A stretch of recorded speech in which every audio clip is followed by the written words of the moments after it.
આપણે પ્રકૃતિનો જય બોલાવી કેમ કે આ મનુષ્ય જન્મ છે એ બોલવાનો સૌભાગ્ય મનુષ્યને પ્રાપ્ત છે.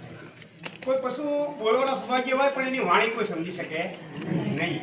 મનુષ્ય એ બુદ્ધિ પ્રાણી અને એનું કલ્યાણ થવા માટે મનુષ્ય જન્મ લીધો. અને ઘણા જન્મથી આપણે વાટ હતી.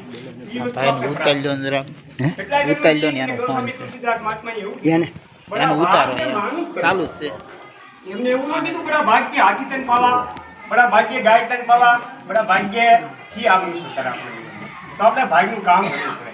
એટલે ભાઈએ કીધું કે મન વિશે વાત કરી છે તો મન સાયર મન સા લહેરી બુડે બહોત સે કહે કબીર ये बात है कि जाके रुदिए विवेक કે માણસ જીવનની અંદર વિવેક કરો ભાઈ.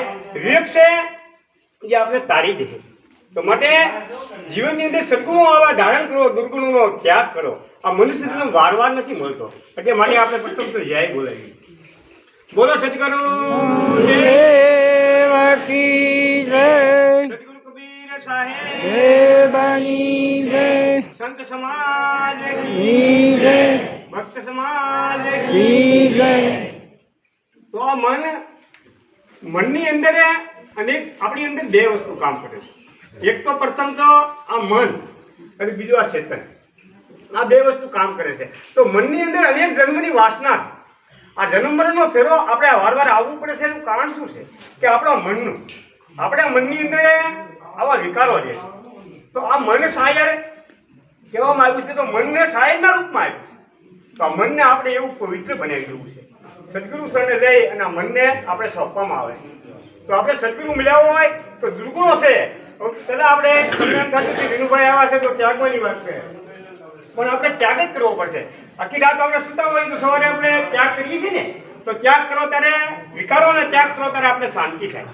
એમ આપણી અંદર જે દુર્ગુણો છે, આપણા મનની અંદર જે વિકારો છે, જે વાસના છે, કલ્પના છે, એ અનેક જન્મના આપણો જન્મ ક્યાંથી થાય કે જન્મ છે એ સંસ્કારથી થાય છે.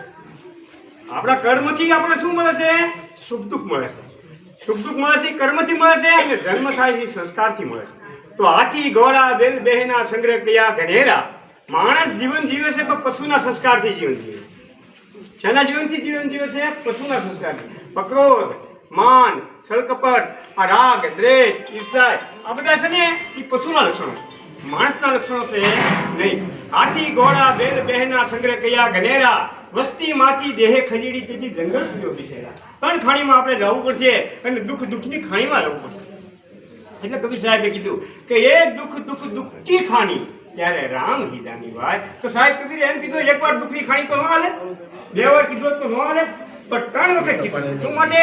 કે જન્મ મૃત્યુને ગર્ભવાસ વારવાર માના ઉદરમાં જવું પડે. તો એ ઉદરમાં ન જવું પડે, એ દુઃખ મટે એ માટે આ સત્સંગ કરો બેન. એટલે જીવન જવું પડે ધન્ય